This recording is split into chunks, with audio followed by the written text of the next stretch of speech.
खुलुमबाय लोगोफोर, आं दिनै दोंसे खन्थाइ लानानै फैदों। खन्थाइनि मुं दान्दिसेनि आलासि। खन्थाइखौ लिरदों बिद्युत सरगयारी आरो खन्थाइखौ आवरायदों जावलिया सिमां।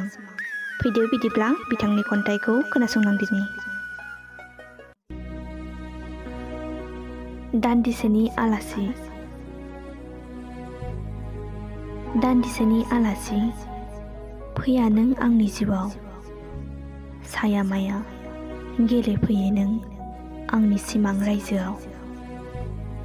बेसेबांबा गोबावनि उनाव नों फैयो न' फारसे, नाथाय नों आंजों दान्दिसेनि आलासि जाना आंखौ मबाइलजों खौरां लाहरो।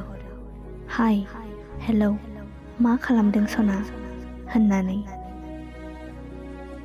नाथाय नों सिमां नाजाय, मोगथां नाजाय आंखौ सोमोनांथाव खालामहरो। दान्दिसेनि उनाव आं नोंखौ फिन कल खालामफिनबा नों आंनि बेसेबांबा गोजानाव। ना सिमां ना मोगथां दान्दिसेनि आलासि महरै नों आंजों गेलेनानै थाङो। एसेनोसै, गोजोन्थों।